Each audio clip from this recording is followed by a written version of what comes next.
I'm Natlaia Bonner. It's day 156. Today we're going to be stitching using my 4-in-1 machine quilting ruler. Let's get stitching.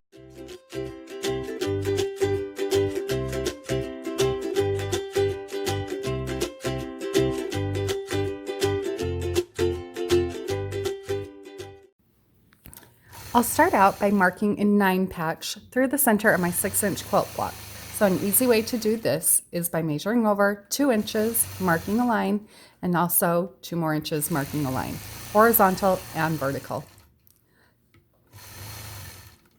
I'll begin quilting at the bottom of my block, stitching in the ditch across the bottom of the block to the first marked line. I'll stitch up my first marked line along the top of the block and then stitch back down along the second line.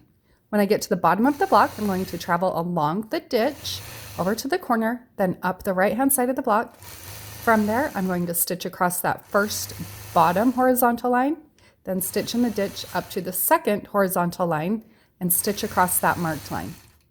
When I get to that point, I'm going to again stitch in the ditch and travel over to the top first stitch line. From there, I'm going to begin stitching angular lines. So from that upper corner, I'll stitch down to the opposite corner, then continuing on through the next block.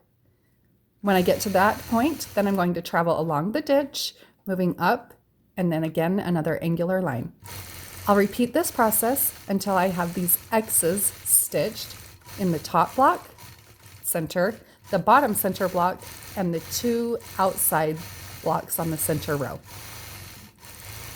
Once I've stitched those lines, to dress up this block a little bit, I'm going to start adding some fun fills.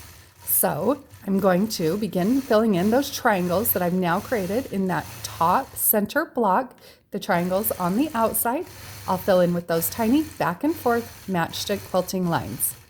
You'll notice that I just skip across the center to continue stitching without ever breaking my threads.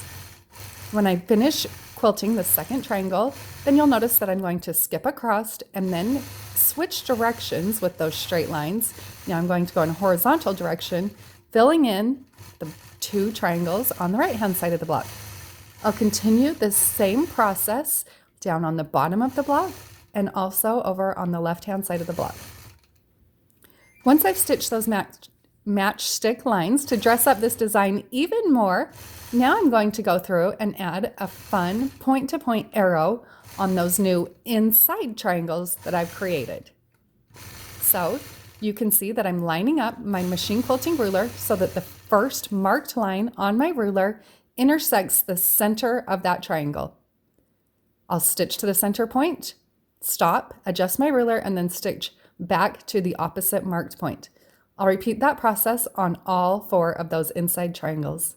Spritz away those marked lines and you've got a darling design.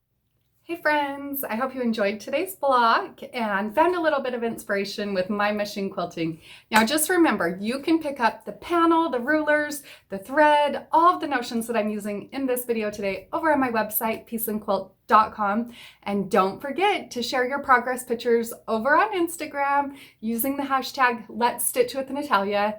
That's where we will be selecting winners for weekly prizes. See you all tomorrow. Thank you.